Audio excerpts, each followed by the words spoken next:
Kanalımdan ve mutfağımdan herkese merhabalar. Bugün sizlere çok lezzetli, pratik bir tarif vermek istiyorum. Tam ölçülü, muhteşem bir tariftir. Mutlaka tarif defterinize eklemenizi tavsiye ederim.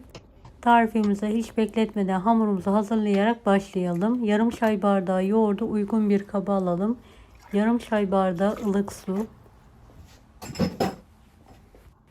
Yarım çay bardağı sıvı yağ ekleyerek tüm malzemeyi karıştıralım.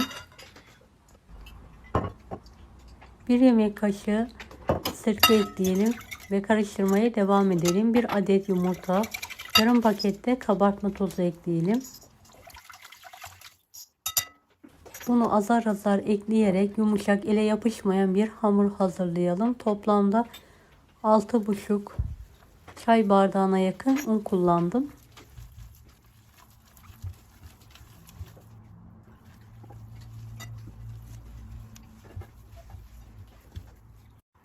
Hamuru toparladıktan sonra tezgah üzerine alalım ve pürüzsüz olana kadar 2-3 dakika daha yoğurmaya devam edelim. Evet, yoğurduğumuz hamurdan ceviz büyüklüğünden biraz daha büyük olacak şekilde 12 eşit bezeye keserek tekrardan yuvarlayalım. Bezeleri un serpilmiş bir tepsiye dizelim. Üzerini kapatarak en az 1-2 saat dinlenmeye bırakalım. Saf tereyağı yapabilmek için 250 gram tuzsuz tereyağını küçük bir tencereye alalım. Ocağın altını kısık olacak şekilde ayarlayalım. Eridikten sonra üzerindeki köpüğü toplayalım. Ve biraz bekletelim. Dibine yağın suyunun çökmesi için. Evet, daha sonra süzgeç üzerine bir peçete yardımıyla tereyağını süzelim tekrardan. Dibindeki su kısmını almayalım. Evet, bu şekilde yavaş yavaş süzülmesini bekleyelim. Dinlendirdiğimiz bezeleri tek tek nişasta ve un karışımı ile oklava yardımı ile ince olana kadar açalım.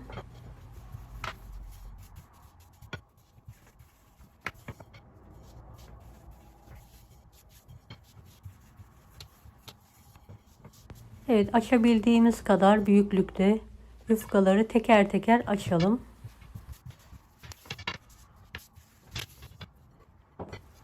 Videomu bu kısma kadar izlediyseniz yorum kısmına herhangi bir emoji bırakırsanız bana destek olmak için sevinirim.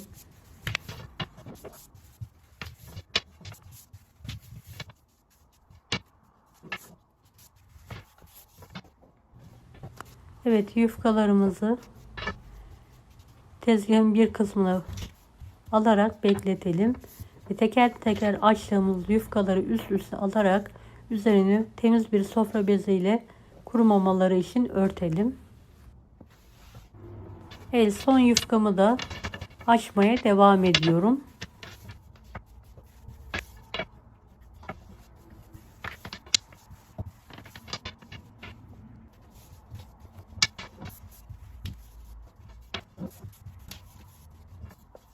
Evet, kenarları biraz kalın olduğu için küçük bir oklavayla kenar kısımlarını tekrardan inceltiyorum. Gördüğünüz gibi bu incelik yeterli olacaktır. Evet, erittiğimiz saf tereyağının üzerine 250 gram da sıvı yağ ekleyelim ve karıştıralım. Yufkanın üzerine 1 yemek kaşığı olacak şekilde dökelim ve her tarafına gelecek şekilde sürelim. Yufkayı tam ortadan ikiye keselim. Evet, ince çekilmiş ceviz serpelim her tarafına gelecek şekilde. Kenarlarını katlayalım. İnce oklavaya fazla sıktırmadan bol bol saralım. Daha sonra iki kenardan büzdürerek ortada buluşturalım. Oklavayı içinden çıkartalım. Evet, kalan parçayı da aynı yöntemle şekil vermeye devam ediyorum.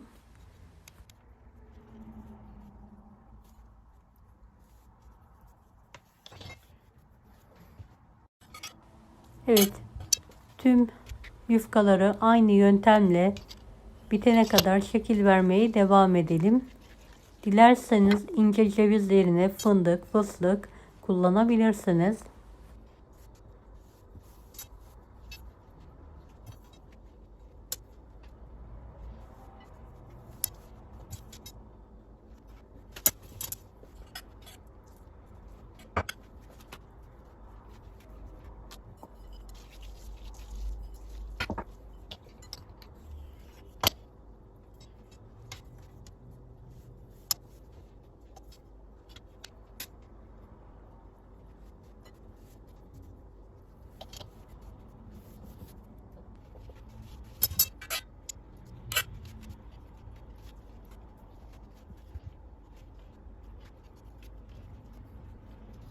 Evet, cevizlerim bittiği için ben bir kısmını da Antep fıstıklı yapıyorum.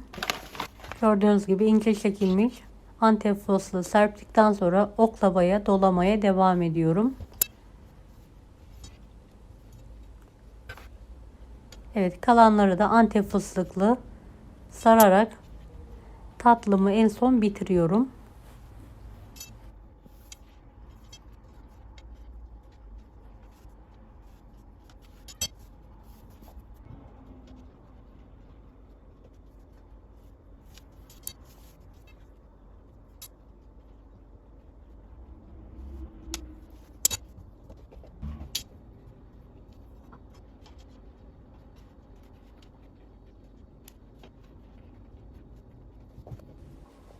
Evet, fırın tepsisine aralıklı olacak şekilde diziyorum. Bir sırasını cevizli, bir sırasını da Antep fıstıklı olacak şekilde dizmeye devam ediyorum.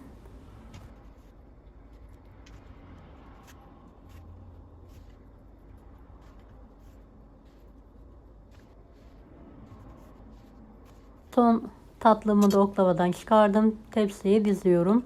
Eritmiş olduğum yağı üzerine her tarafına gelecek şekilde gezdiriyorum.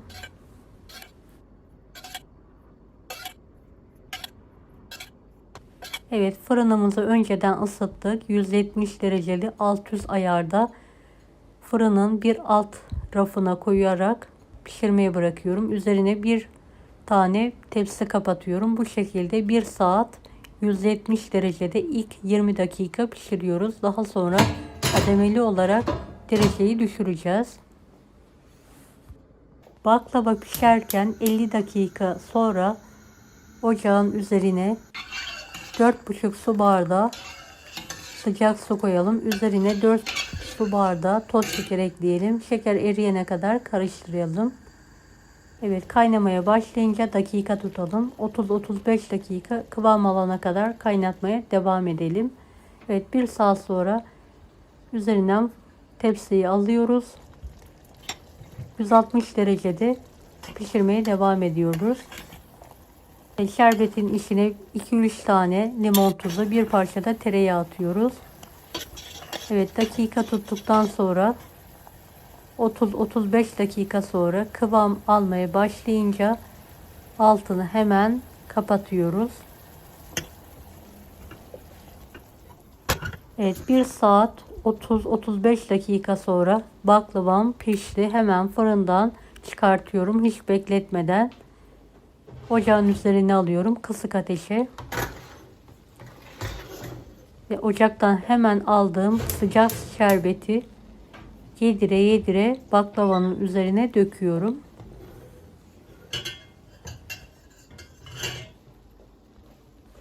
Evet, bir yarısını dökün.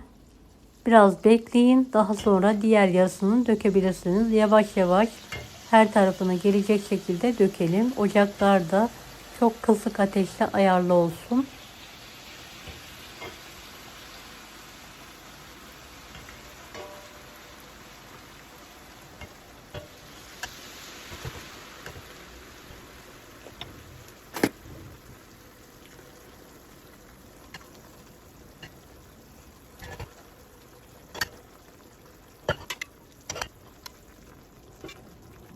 Şerbetin hepsini döktükten sonra 1 dakika kadar ocağın üzerinde tutalım. Fazla tutmayalım.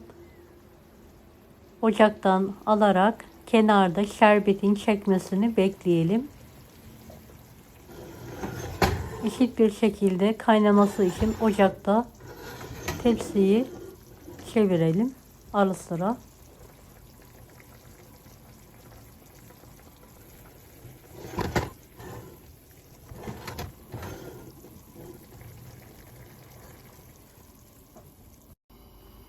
Evet, kendi halinde beklettiğimiz tatlımız artık şerbetini şekli, üzerine dilediğiniz şekilde süsleyerek ikramı hazırlayabilirsiniz.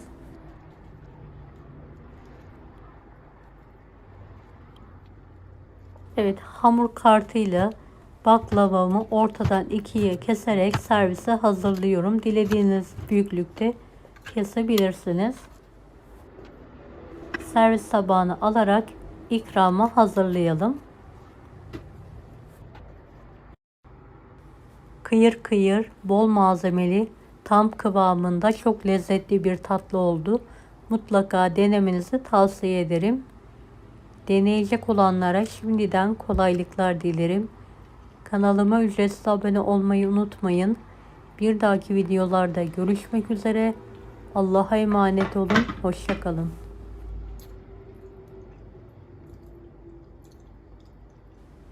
Daha farklı tarifler için bunları da izlemeyi unutmayınız.